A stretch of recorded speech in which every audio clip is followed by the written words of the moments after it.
Hey everyone, welcome to fir- our first edition of Monday Holiday Live Before Lock College Basketball Stream. We don't really have a name for it here, Gavin. You have any ideas? I don't know. The holiday bonanza, but no, it's Yeah, small slate today, and then the two big ones upcoming 2 days. yeah. So I think we're going to be back tomorrow. Tomorrow will be a premium show, so go ahead and subscribe if you like the content. We'll be doing a bunch of shows, and there'll be content every day from now through March Madness. Since we have 8 games here instead of our usual 12, Gavin, kind of wanted to start with the big news from yesterday: the Juwan Howard altercation with Greg Gard and the assistant. Um, what are your thoughts on what happened? And do you think some suspensions are coming for him and the players involved? I knew Diabate threw a punch, a couple other guys too. What do you think? Yeah, he'll be suspended. It's obviously unacceptable. I mean, I played in college baseball games where we cleared benches and still did the handshake line at the end of the game, and it's not that you shouldn't be taking it that seriously, Juwan Howard. It just starting to feel like a little bit similar to the Penny Hardaway in over his head, feeling the heat. With how this kind of team has underperformed, adding to a little bit of that fire. But yeah, real bad all the way around. I think Rob Doster said it perfectly in terms of it's going to, mostly ill affect the kids who like Diabate, who's going to, miss some games. But yeah, you should get a couple games. I don't think they'll do the rest of the season, or kind of the remainder of the year, but should get a couple. Yeah, I'm not in the fire him camp. I'm in a strong suspension, maybe through the or to the Big Ten tournament or something. The second, But it being the second time it's happened with him might kind of be the tough mark where they come down on him a little bit harder than otherwise. But yeah, we'll see. yeah, because he had the shit last year with Turgeon, right? Yeah, and it's the NCAA. So if we know them to do one thing, it's fuck up any sort of decision. So I can't wait to see what they determine. Yeah. And then the second thing I wanted to talk about for this show before we get into games, Gavin, was we saw CBS came out with the initial top 16 seeds if the tournament started on Saturday. We saw what was it? Gonzaga, Kentucky, Arizona, and Auburn. Was it? Were the Yep. four? No, no, no. No, It no, no. was Auburn and Kansas, Auburn, Arizona, Gonzaga. So yeah. And one thing that I saw over the weekend is it's something like the last 6 years, 3 of the 4 teams in that initial unveiling have been 1 seeds come tournament time. So who do you think of those 4 are least likely to be a 1 seed come March? least likely, I'm going to take Auburn. We've obviously seen their road struggles just happening at Florida, but also the close calls at Mizzou and South Carolina. I think was the other one, but they're only one game in front of Kentucky in the SEC. Kentucky's favored in every game from here on out. They have to go to Arkansas, and their health obviously is a question at this point. But not only do you got Kentucky nipping at their heels, but Auburn's going to Tennessee, where they're going to be a 3-point dog with Tennessee 2 games behind them. So it's going to be the full type of effort atmosphere. I think that's going to be a tough game to win. And also, with their road troubles, they got to go to a sneaky road game at Mississippi State that I don't think will be a freebie by any measure. So I'm going to go with Auburn, just given they might even have the highest ceiling of any team, but I think they also have potentially the lowest floor of any of these 4. Yeah, you had brought up their struggles on the road when we did the Friday night show, right? They've kind of been hanging on by their teeth in a couple of these road games. They got clipped at Florida. They're not playing the tournament at Auburn, so I could definitely see that. I'm going to go with Kansas. I think at some point, not having Remy Martin is going to catch up to this team. They still have a couple tough road games. They still have to go to Baylor, and then obviously the Big 12 being such a deep conference, I could see them getting tripped up early in the Big 12 tournament, Gavin, and maybe dropping to the 2 line. With the inconsistent play from Big Dave, combined with Remy not being 100%, I I think Kansas is a lot more vulnerable than most one seeds. What do you think about Kansas? Yeah, we've seen some good Bill Self teams take some early shits in the conference tournaments too. Um, they've definitely been susceptible. I don't think Bill Self puts as much into the conference tournament as some of the other coaches, which could be part of it. But yeah, single hardest game left for any team going to Baylor. But they're a 6-point favorite in every other game. So theoretically, if they get past that one, they're fine. That's kind of why I went with Auburn, but certainly see it with KU not having that extra gear like a Gonzaga, like an Arizona, like an Auburn at that seed line on the offensive end. Yeah, I think they're clearly the weakest offensive team of those four, right? Yeah, I think so, and I think it's argued that they're probably the weakest defensive team of those four as well. Yeah. All right. That's enough bullshitting around. Let's dive into this 8-gamer here, Gavin. It's a pretty big news slate, but we've got, I think, 5 games locking right at slate lock here, so that helps us. We should get news trickling in as we're on the show. If you see something come in, put it in the chat, please. We're checking news, but not as fervently as we would be if we weren't on the live show. So let's just dive into it, Gavin. First game, Penn State at Maryland. Ken Palm's got Penn State 81st, Maryland 89th. Both teams outside the 200s in tempo. Penn State 351st in tempo, Gavin. What do you got for the particulars in this game and thoughts overall before we dive into the DFS plays?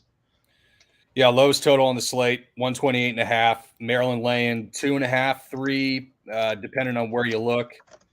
God, as gross as it is, I kind of like Maryland in the spot a little bit. They bounced back with a win at Nebraska, but had lost 5 straight in the conference before that, all being to top 45 Ken Palm teams in the conference. Now they get a severe step down in competition, just like the Nebraska guys in Penn State, although not as severe as the Nebraska step down.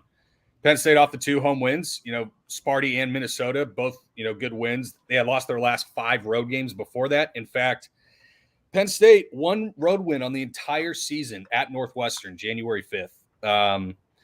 Especially if you're starting to get a little bit of better bill of health for Ayala. I think if he starts too, it's a better indication of where he's at. But I definitely like Maryland in the spot. I still might get to it before tip, but haven't bet it as of yet. Yeah, I think if I took a side, it would be Maryland. I don't have a bet on it right now. Going into the DFS plays, though, Gavin, I think you can go to Harar here at 6'8". Not a super comfortable play, not a core play or a main team guy for me, just because I think the minutes are too volatile. But we've seen Maryland get just dump trucked inside by big men all conference season. So I think that he would be my probably only play from this game. He's got a 34% rebound rate the last 3. What do you think about Harar, and is there anyone else that you're interested in here in this kind of a grinder game? Yeah, it's gross, but I don't know if it's Hara or Harar, but he doesn't rack up the blocks like you would like for some of these big men. So, other than that kind of 44 that he had the game before, he hadn't really gotten over 36 fantasy points, which seems to kind of be his ceiling. But yeah, I still think it's a good floor play. But with all the breaking news and whatnot that we're going to have in the last 45 minutes, combined with this being the worst game, I'm probably just not even going to worry about this game from a main lineup standpoint. Yeah, I think that's a good point. I think it's more of, if you're putting a bunch of teams in that $12 something, Gavin, you can grab him, or, maybe a Dante Scott's been pretty consistent. But let's move on to a big game in the Big Ten, Indiana at Ohio State. Ken Palm's got Indiana 45th. I think that's a little low, Gavin. And Ohio State 22nd. Indiana 174th tempo. Ohio State plays a little slower, 289th. What do you have for us with this game? Yeah, 135.5 total. It's kind of stuck in the middle tier of games. Ohio State laying 6, I think, last time I saw.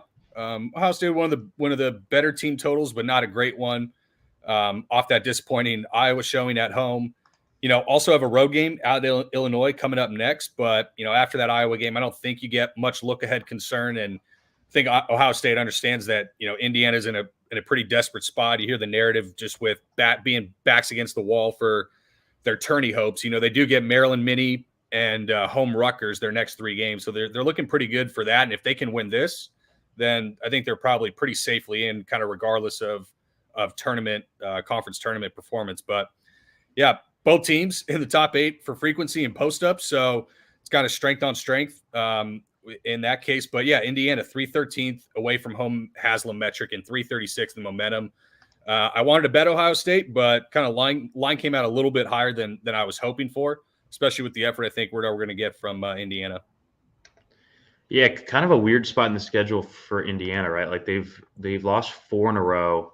After this game, like you said, I think they should be able to rattle off 3 wins that, if they can squeeze this one out, that'll get them to 20 before the conference tournament. And like you said, I do like their chances if they can win this game to make the tournament. But for DFS purposes, Indiana, we've seen really lock teams down inside. They're 6th in defensive 2-point field goal percentage.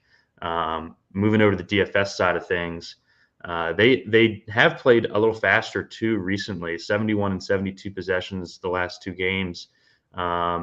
We've got 2 of the best big men in the country in this game. Do you have a lean either way with Liddell at home against a tougher interior defense, or TJD on the road in a bit softer of a matchup, I guess? Yeah, I'm probably going Trace Jackson Davis in this spot over EJ. I don't know if either one is a wrong play or playing one over the other is the right play. Yeah, you mentioned matchup. This might set up for kind of a potential Race Thompson feast that kind of worries me a little bit, given I think TJD and EJ will be matched up for the most part. But yeah, Indiana is not typically a team I'm trying to play against, like you mentioned. Number 1 adjusted defensive efficiency in the conference.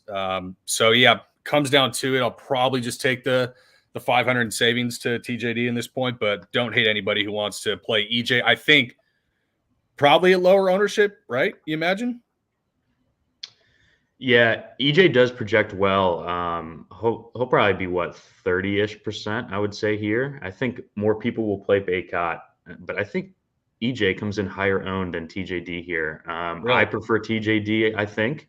I just watching that game, the Ohio State game on Saturday, I feel like we kind of got lucky there to get the score that we did from EJ with the 5 blocks. Mm-hmm. With Malachi taking more shots, I just feel like the usage is spreading out a little bit more now with Ohio State than it was early in the season. Whereas Indiana, I mean, just really funnels through TJD. We just got the news that a couple of their guards are out, so that might condense usage even more. Galloway and Christian Lander, Trey Galloway. Yes, I think Rob Finney.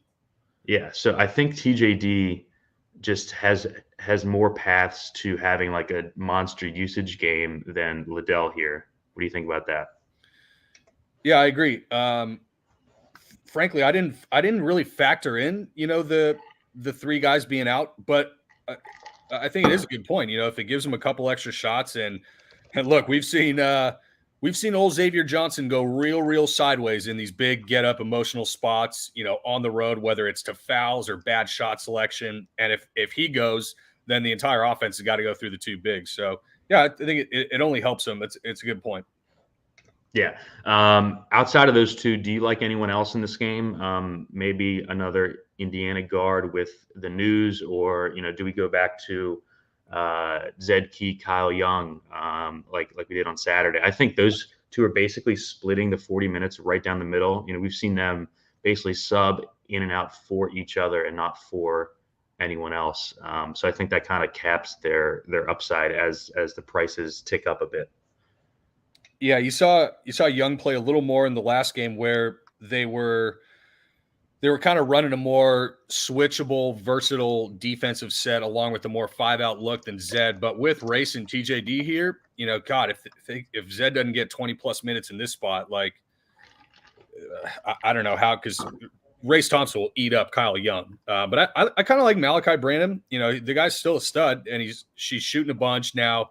I'm not typically looking to play against Indiana a whole lot. And then you get down to some of these like guard plays. I mean, Parker Stewart, I don't know, Tamar Bates, like sure, not in a mainline aspect, but for GPP, yeah, mix them in. Yeah, we have a question from the chat. Do you have any concern with foul risk with TJD and Liddell going at each other, and would you play them, or would you not play them on the same team because of a concern like that? Like in the past, I've been a little bit worried about, I don't want to play, guys like that, in a matchup against one another. I don't think it's that big of a issue, kind of because how much of the offense gets funneled through those two guys, either, directly shooting the ball or being the main facilitator from kind of the high post area. I think it's completely fine. Like especially if you want to game stack this, and you think kind of Indiana doesn't play as good a defense on the road and runs in kind of a desperate fashion, and you want to play both, I have no issue with that. I don't think you play TJD or EJ saying I can't play these guys because of foul trouble. You just kind of have to play them, I think. Right. And, we didn't mention it, but Ohio State kind of laid a turd on Saturday against Iowa. I think they bounced back and play well here. So that's an added bonus too. Let's move on to an interesting game here at Louisville at UNC. Louisville back on the slate, Gavin. 129th at Ken Palm is Louisville. UNC 43rd, coming off the destruction of Virginia Tech, basically ending my Hokies season. We called it on the show. We talked about it Friday night. I kind of knew that they were going to come in and whoop our ass. We bet them +5. We bet them money line. So hopefully you guys are able to jump on that with us from that Friday night show. Gavin, what do you got for this game? A little higher total than the first two. Yeah, one of the top two totals along with the Cuse game, but 144.5. North Carolina, I think last I looked, laying 9.5, depending on where you were looking.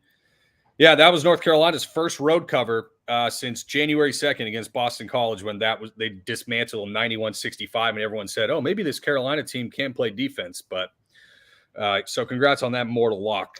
Second road cover since then. But pretty much all of UNC stats pile up through four guys with a little bit of leaky on the side. It's a relatively easy and straightforward team to play versus Louisville, who I don't know if you could have a team more opposite. Like I just think it's a complete whack-a-mole. First of all, on whoever gets minutes on Louisville. Second of all, who's actually going to score the fantasy points? Because Louisville can get shots up, especially from the guard spot with Davis and Ellis. God knows you need to make them to actually score fantasy points, which seems to be an issue with those two. But yeah, I fucking hate Louisville so much. I'm not betting any more of their games from here on out. I can't trust them. The variance implied with them.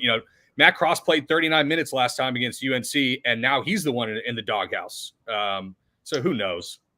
Yeah, I was set up for a pretty good main slate on Saturday with Dre Davis and the Hammer. He ends up playing like 6 minutes, early fouls, and then picked up a third on like the second possession of the second half and didn't play one more second of the game. So you have an interim coach. He's fucking with the rotations. He doesn't know what he's doing.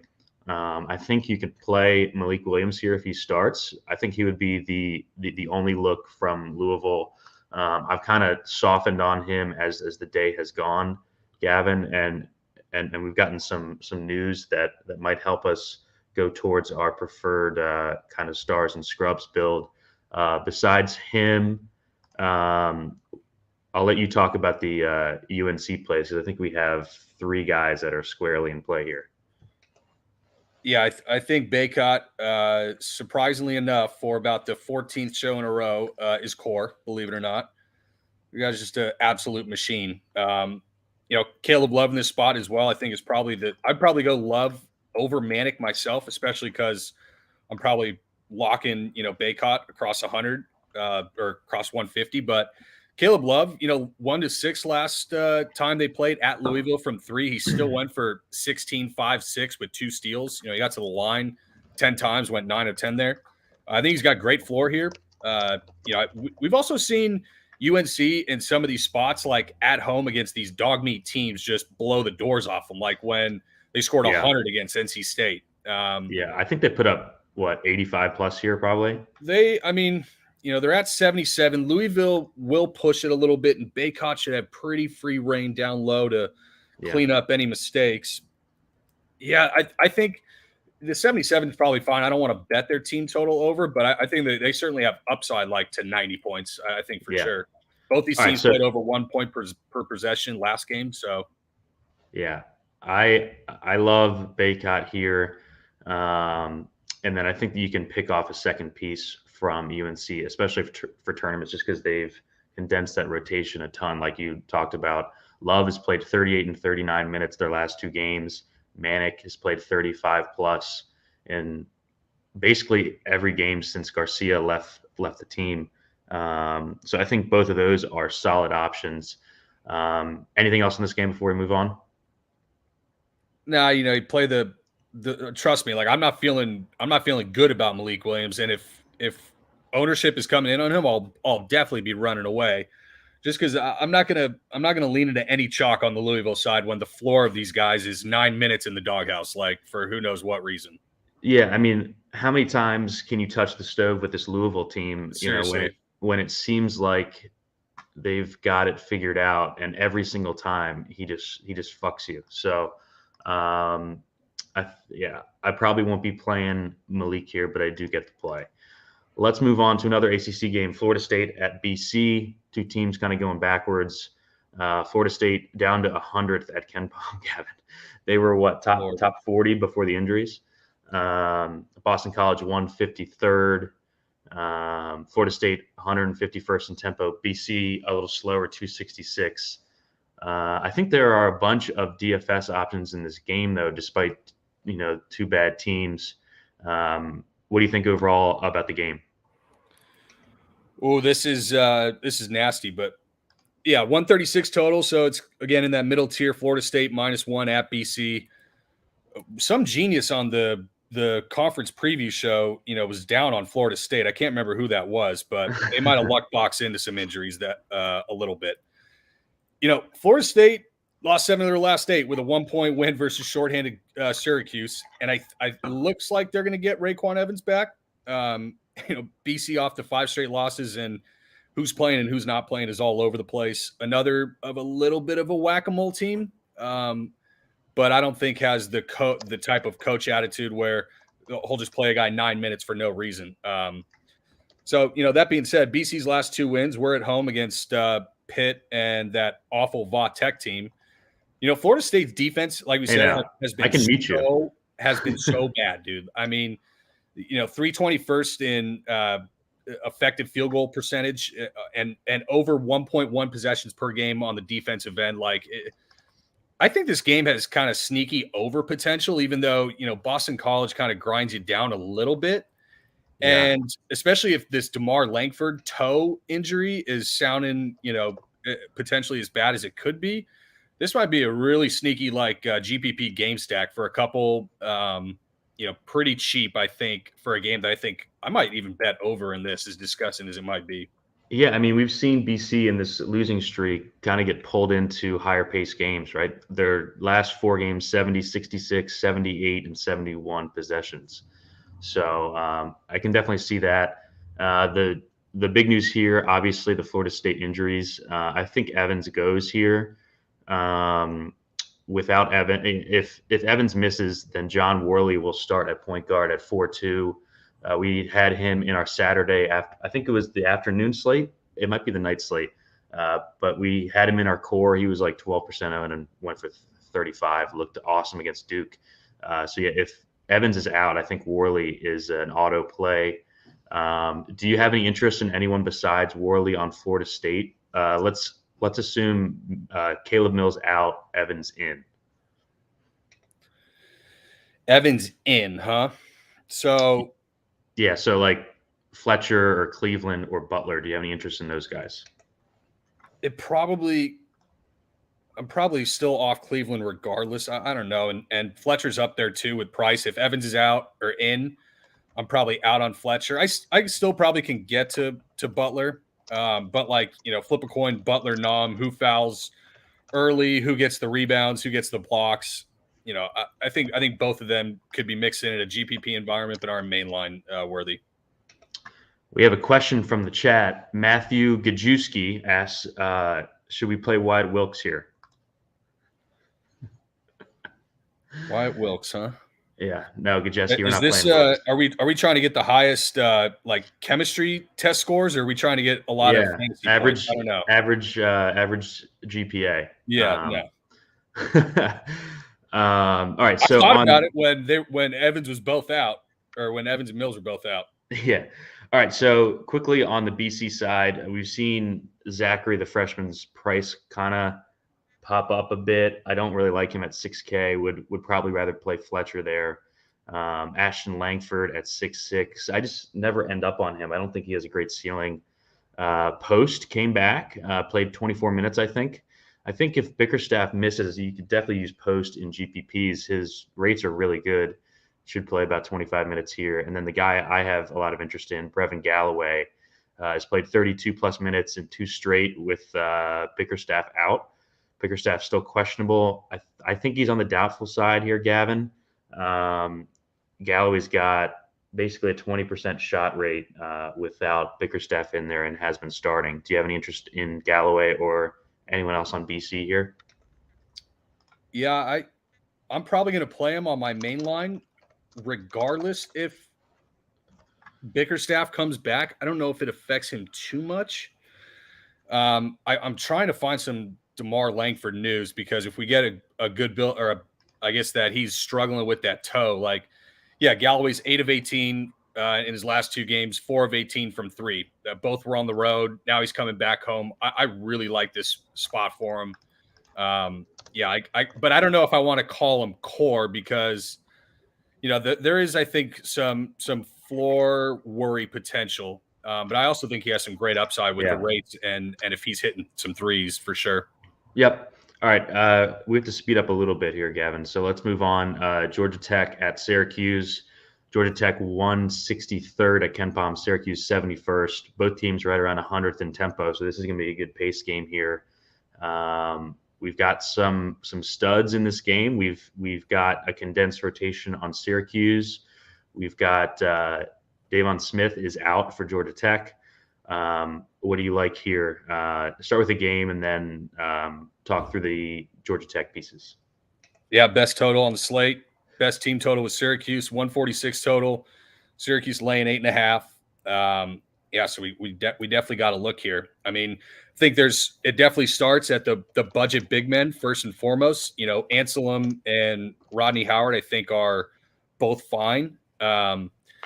Someone brought up the TJD and EJ foul worry playing against one another. I was talking to you about before. I have a little bit of worry that one of them doesn't foul if Anselm and Howard are just going at each other, trying to rebound and those dummies. But I think you probably need at least one, if not 2 of them. I think Anselm, like you mentioned, it ran bad with the fouls, so that's the first place you look. I also think Coleman for GPP is pretty interesting. I think he's a freshman off the top of my head, but we've seen him have some good scoring upside and have some games where he's taken 7+ threes and he's going to play his zone. So I think he'll have some live opportunities at 4-4. We just got news while you're talking there, Gavin, that Michigan has suspended Juwan Howard for the rest of the regular season. So 3-4 games. Yeah, I think that's kind of what we talked about at the start of the show. What we thought was reasonable there. So happy to see that. I like the 2 budget guys here for sure. I think, like you said, Anselm ran a little bad with fouls. I think Sidibe playing limits his ceiling and I think introduces some minutes risk, but he's so cheap here. That risk is kind of baked in, right? And then, he should play well against, the Georgia Tech zone. Should be able to rack up rebounds here. Same for Howard on the other side. Both are foul risk, but both, like you said, I think, it's kind of baked into their price. On DeVoe here, do you have interest in DeVoe? He's priced kind of close to the TJDs of the world. And then do you have a preference between someone like DeVoe or Buddy Boeheim? Yeah, I think I'm just going to go with DeVoe in this case. He's got they got pretty similar shot rate. DeVoe, I think, outpaces him in rebounding rate and doubles him in assist rate over the last 3. Buddy got there on 5 steals last game, and I think Buddy's probably a little bit better of a floor play because we've kind of seen DeVoe go oddly sideways on some of these road games, but we've also seen him smash if he's hitting from 3 early. So I'm probably going to go with DeVoe. I get the Buddy play, but probably a little more of a cash play to me. Yeah, same. Looking at news, it looks like Raekwon Evans is going to give it a go here. So I would expect him to be starting when we get that news. So yeah, let's move on. I like DeVoe a lot here if you can afford him. I think probably second best spend on the slate besides Baycott. I think it's between him and TJD for my second favorite stud. Let's move on. We got 3 more games left. Next one here, West Virginia at TCU. West Virginia 66 at Ken Pom. TCU 57th at Ken Pom.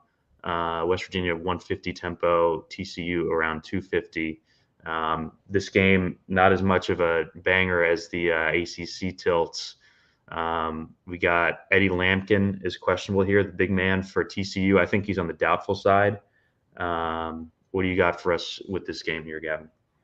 Yeah, 133.5 total. TCU, I think -4. Might be down to -3 since the Lampkin stuff popped up a little bit more frequently. But yeah, just a total, bottom of the Big 12 game right here with 2 bad offenses. I think the Lampkin news, has to open up some value because you look at the West Virginia side, 350th in the country in allowing offensive rebounds. And you got to think one of these bigs is going to fall into a couple of easy bunnies. So where are we looking there? Yeah, I think Xavier Cork is going to slide right into the starting lineup here for TCU. And he's cheap. He's 3'3". He's a 6'9" sophomore. I think he's an up transfer. Yeah, Western Carolina. I mean, he averaged 12.7 and 6 boards, at Western Carolina, keep in mind when you're playing the Sisters of the Blind, but 2 assists, he's got some 1.5 blocks were kind of his previous stats. So I think, interesting if we get the Lampkin out news. Yeah, I think you can play Cork here if he's starting. It's not a great game, but it's a budget piece. You're not paying up. And if he gets, 2 or 3 studs to fit in your lineup, I think he's totally fine here, and I do like him. Outside of Cork, do you like anyone else in this game? I played Taz on the Saturday night slate. I think he's kind of playing through an injury right now. Was very passive in that game. We've kind of seen his peripherals come down. It's basically the shot rate that you're paying for right now. He does have a 26% shot rate. But I think that the peripherals are not as good as, because you're playing him over, like a Caleb Love or a Brady Manick or a guy we'll talk about next, Kinjo. I think he's behind all of those for me. What do you think?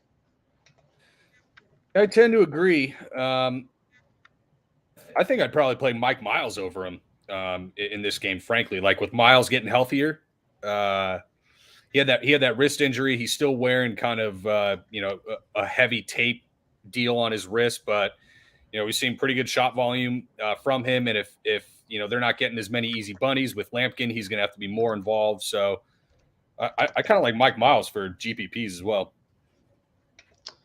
Turtle is asking if we can play Dale Bonner in the chat. We'll talk about that next. Fucking Dale Bonner. Yeah, I think for me in this game, it's going to be Cork or nothing. Miller, I'm not sure if you touched on Miller. I was looking at news. Should play more minutes here if Lampkin misses. He's a guy who we've seen have ceiling and his price is down a bit. So he had some big games at what was it, A&M last year? Yeah. I think that he's a cool tournament play. Should be super low owned here. Probably doesn't project very well. All right, let's move on to that Baylor game. Baylor at your Oklahoma State Cowboys, coached by my uncle there. Baylor 4th at Ken Pom, Oklahoma State 51st.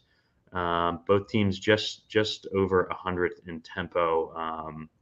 What do you like here? Yeah, 138.5 total. Baylor, laying 5. Can't really lay it with kind of the injury concern, with Flagler and Cryer missing last game. I don't know if I've really seen much news for them recently. And, it's one of 2 6 p.m. tips where we're going to get into the UCLA kind of minute allocation, but you might be in trouble if you're holding a lot of PMR for the 2 late games on this one, because it's kind of 2 ugly games, 2 pretty good defenses, and, for one elite defense in Baylor.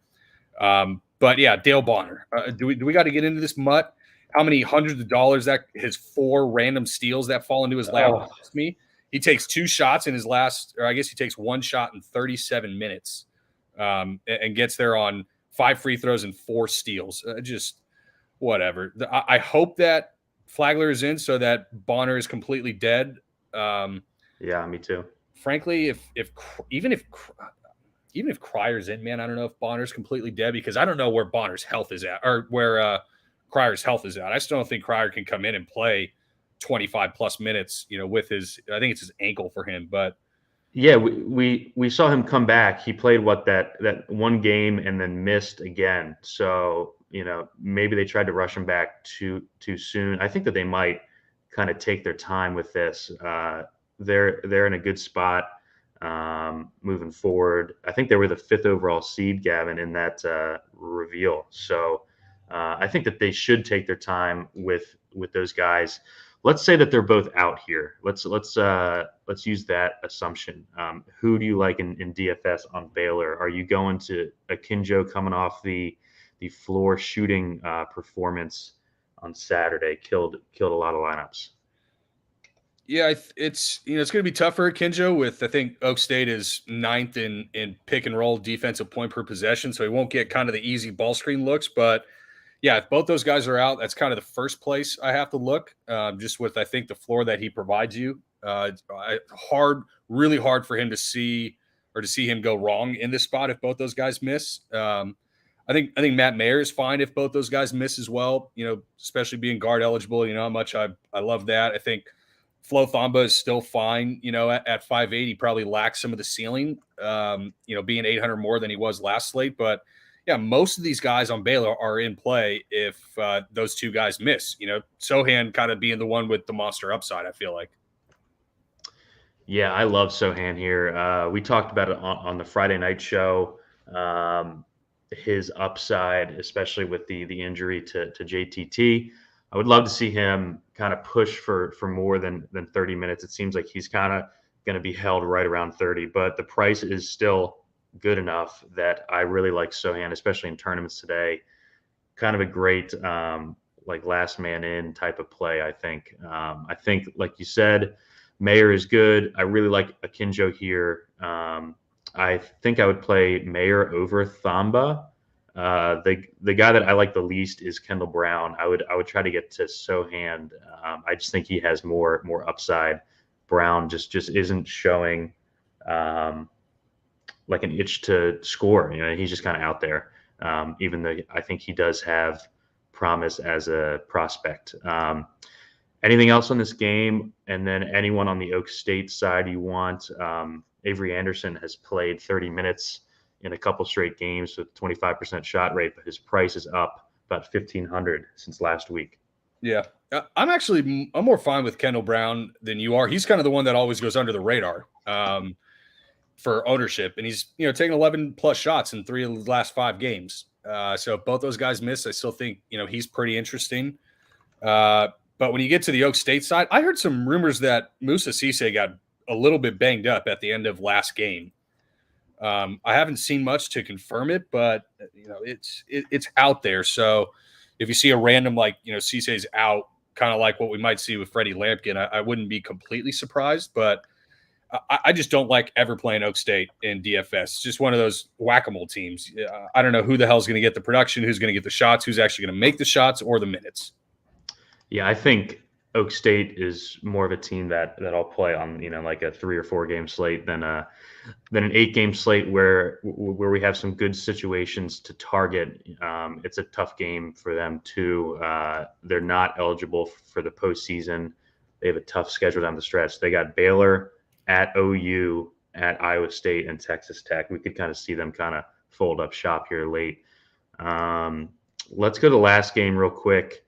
Arizona at UCLA. This I think Arizona is the State. same. Arizona State, sorry. Same lock time as the Baylor game, I believe. Arizona State 117 at Ken Palm, UCLA 8th at Ken Palm.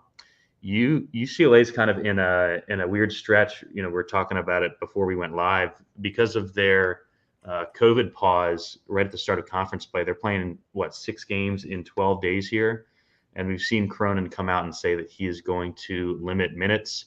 We saw Cody Riley get basically like a maintenance day for their game over the weekend.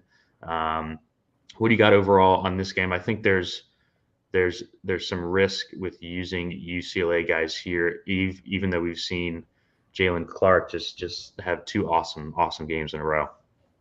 Yeah, with a 5-star freshman on the bench, and you're just ripping Jalen Clark and David Singleton shots. I mean, give me a break. But yeah, you got, in addition to that, Johnny Juzang falls off a scooter like a dipshit, hurts his hip, misses that game. I think he plays here, but I don't think he gets extended run. You had Tiger Campbell, who had the 1 game absence, maybe he didn't go to class one day or something stupid like that. He's back, but his minutes have been limited. Hawkes' ankle, I think, is still banged up. Like, this UCLA team is gross in terms of trying to figure out who the hell is actually going to be healthy, get minutes, and produce. I don't want to be playing Jalen Clark and Singleton because if the news breaks that, Juzang is back and God forbid some of these starters get extended run, you got some rough pivots. You're probably going down to like a Dale Bonner, regardless of the news of Baylor. You know what I mean? What about Jules Bernard? I don't know what his deal is, man. We liked him coming into the season. This was a 7K player for basically the entire year. He's at 5'7" here. I think that he is a interesting tournament play. I think if Arizona State keeps this game close, I think we could see him bump up to 30 plus minutes here. And I mean, this is the cheapest tag I can remember for Jules. I think he's got some positive peripheral regression coming his way as well. In addition to shooting, I mean, he's 3 for 14 last game against Washington. Yep. Just while we're live here, we got a couple lineups. Louisville, UNC. No surprises for UNC. We do have Malik Williams starting again for Louisville, so I think that he is. So he's a good play. I'm not going to play him, but he's a good play. No surprises for Penn State. No surprises for Maryland. We're getting Ayala off the bench again, Gavin, with Xavier Green starting again. I don't think that he's in play here.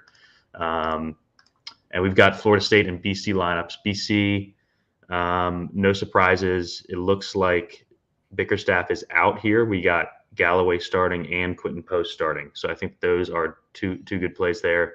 Florida State, Raekwon Evans is starting, so that really hurts Worley here. Cameron Fletcher off the bench, like we thought. He's their 6th man, but I think he's still fine here. I think he'll probably play 30-ish minutes. Maybe doesn't have the ceiling to play 34 plus with Evans back, but I do think that he is in play here. They're starting Evans, Cleveland, John Butler, Gajeski's guy Wyatt Wilkes, and Tanner Ngam. DeMar Langford out. Wheels up, baby. Langford's out. Bickerstaff also out. So yeah, I think that really solidifies Brevin Galloway as a nails play for me then. As a great play. And I think Post is interesting for tournaments. We just got the Georgia Tech lineup: DeVoe, Sturdivant, Usher, Khalid Moore, Rodney Howard. Really like DeVoe and Howard here. I think you can play Sturdivant, probably more of like a cash play though. You think? Yeah. And he's probably better in cash than Rodney Howard, just because we've seen what Rodney Howard's floor can be, even with the upside of potentially 28 minutes. Yeah. And if you guys have any questions, fire them in the chat. We'll probably go another 5 minutes or so, which will give us time to do our lineups there late.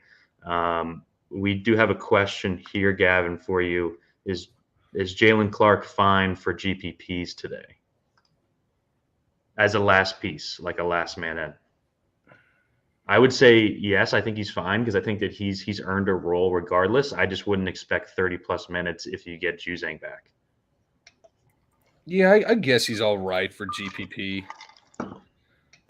I think that he'll be more owned than he should be just because people are hopping in. They haven't been watching the games. He's a 3K talent who might get a little minute uptick. His minutes probably go into the mid to upper 20s rather than 30 plus. Yeah, and it's going to be a pace down, not like the Washington game. I think he's fine. I like Brevin Galloway way more though. Yeah, agreed. And we just got Indiana's starters: Xavier Johnson, Miller Kopp, TJD, Race Thompson, and Parker Stewart is getting the start at guard. I think he's not a main team consideration, but I think you can mix him in if you're throwing a bunch of teams in that $12. What do you think there? Parker Stewart?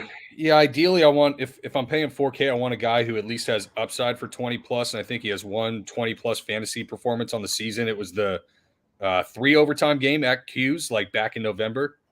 So he didn't really excite me, but yeah, he probably doesn't kill you in the spot. He probably gets between like 8 and 14 fantasy. Like 10 and 14.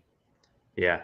And we have a question in the chat. Your favorite play under 5.2K? I think there's a bunch of guys that are interesting. I think you can play John Butler. I think you can play Jalen Clark, like we just talked about. I think you can play Zed Key. I think you can play Brevin Galloway is probably my favorite in that range. Quentin Post, I think is a great play. Quentin Post is 5'4". I think he was talking 5'2", but yeah, if you can find. Sorry, I don't count good. If you can find the 200, I do like Post probably the best of that besides the Galloway play. All right, Gavin, we went through all the games. I guess we didn't talk about Arizona State. Do you like Graham or your guy Kamani here at all? Graham, I think, is more of the tournament play with the foul variance, and Lawrence more of your safer cash type play, but not sure if I want either in this tough road game. Agreed. And I probably don't want to. I probably don't want to save 7K with Marion unless you have another player involved and you can get up to Akinjo on the late news. But like Marion Jackson's been such a beast. Does he start and get 30 plus? Who knows? I don't know. I don't have a ton of interest in ASU all the way around. I kind of like that game under, frankly. If UCLA is going to be missing a lot of guys, I like that. Guys are spreading minutes out. I kind of like the under. Yeah. A couple more questions here, and then we'll give our core and log off. Favorite guard, 4.4 or under.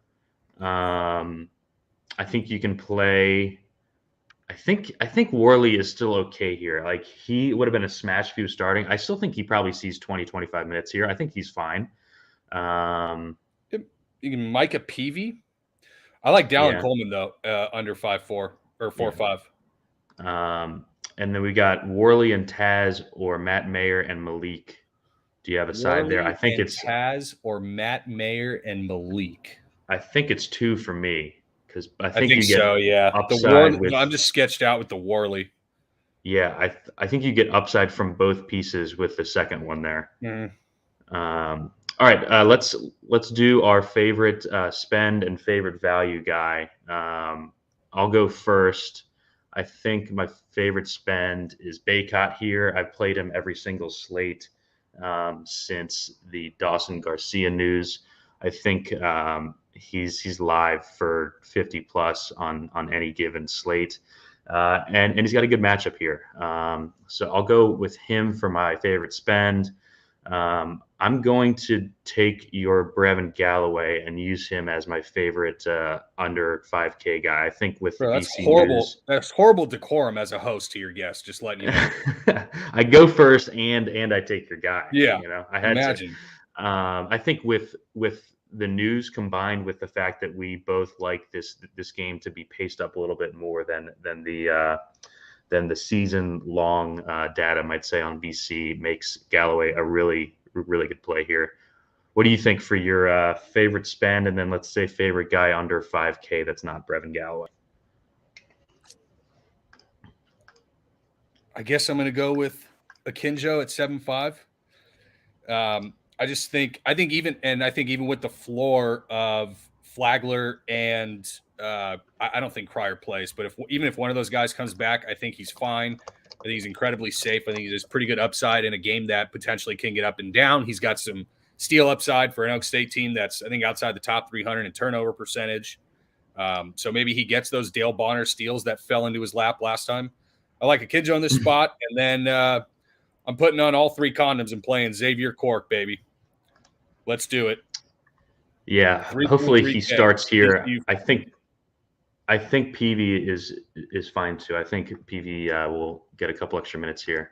All right, we will be back tomorrow. Tomorrow is going to be a premium show, Gavin. So it's only for the Run Pure subscribers. We did the one free today with the smaller slate. Tomorrow, I'm expecting DK to have a good 222. They've got the big 18. I think it's an $18 tournament that they've been selling tickets to. Is it 10K to first tomorrow, Gavin? I think. Something like that. So next 2 days are Mondo slates. Yeah. Tuesday, Wednesday without NBA. The next 2 days should be awesome. We are doing a show tomorrow. It's going to be at 5:45 Eastern. Kind of the same thing that we did here. We might have to go a little faster because I think it's going to be 12 games, but we're starting 15 minutes early kind of for that. So go ahead and subscribe. Our Discord is lively with news. If you watch the show, you kind of saw how we go through as news breaks within the last hour of games, and that's what it is every slate for basically for every game. Every slate the last few weeks, there's been news that happens during the slate that has basically guided your way to profitable slates, I guess you could say. Any last word here before we sign off? See you on the other side for the good one tomorrow. All right. We'll be back tomorrow, premium show. So go ahead and sign up. We'll see you guys tomorrow.